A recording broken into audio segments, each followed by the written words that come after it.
இது சோறா இல்லை கல் பாறையா? மாணவர்களுக்கு இப்படியா உணவு கொடுப்பது?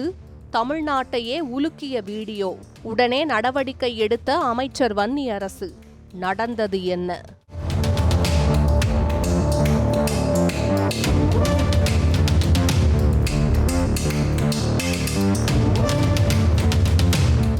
கண்ணா, ஃபேனை போடுப்பா. Switch on the fan. Switch to smart in a blink.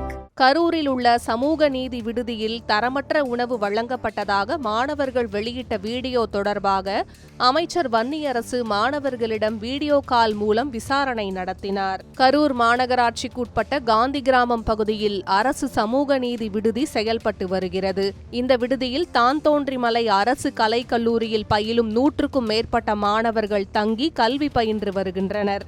இந்நிலையில் விடுதியில் வழங்கப்படும் மதிய உணவு தரமற்ற நிலையில் இருப்பதாக கூறி மாணவர்கள் வீடியோ ஒன்றை வெளியிட்டனர். அதில் வழங்கப்பட்ட சாதம் களி போன்று இருப்பதாகவும் கைகளால் எடுக்கும்போது கெட்டியாக இருப்பதாகவும் மாணவர்கள் தெரிவித்தனர். மேலும் உணவு கல் போன்று கடினமாக இருப்பதாகவும் கீழே போட்டு அடித்தும் உடையவில்லை என்றும் மாணவர்கள் அந்த வீடியோவில் குற்றம் சாட்டினர். இது போன்ற உணவை தினமும் சாப்பிட வேண்டிய நிலை ஏற்பட்டுள்ளதாகவும் அவர்கள் வேதனை தெரிவித்திருந்தனர்.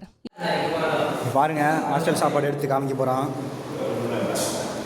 பாருங்க சாப்பாடு எப்படி சாப்பிடுவீங்க? ஒரு மனுஷனால இட்லி மாதிரி இருக்கு. மொரட்டு இட்லி. இட்லி கூட இல்லைங்க, களிங்க. இது எப்படி சாப்பிடுவாங்க நீங்களே பாருங்க. இட்லி, மொரட்டு இட்லி போட்டா சோறு போட்டா உடைய கூட மாட்டேங்குது, அவ்வளோ கெட்டியா இருக்கு. இது எப்படி சாப்பிட சொல்றீங்க? இதான் சாப்பிட்டுட்டு இருக்கோம் டெய்லியும். பாருங்க நீங்க.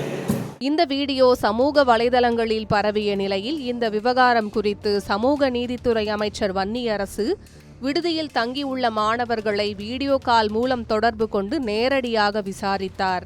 அப்போது உணவில் என்ன பிரச்சனை ஏற்பட்டது என அமைச்சர் கேட்டறிந்த நிலையில் ஒருவேளை மட்டுமே உணவு அவ்வாறு இருந்ததாக மாணவர்கள் தெரிவித்தனர். தொடர்ந்து விடுதி காப்பாளர் அருகில் இருக்கிறாரா என்று அமைச்சர் கேட்டறிந்தார். மேலும் மாணவர்களுக்கு ஏதேனும் தேவைகள் அல்லது பிரச்சனைகள் இருந்தால் தன்னை நேரடியாக தொடர்பு கொள்ளுமாறும் அமைச்சர் வன்னியரசு அறிவுறுத்தினார். பசங்க நம்ம தம்பி எவ்வளவு பேர் இருக்கீங்க? கூப்பிடுங்க, தம்பிகளை கூப்பிடுங்க.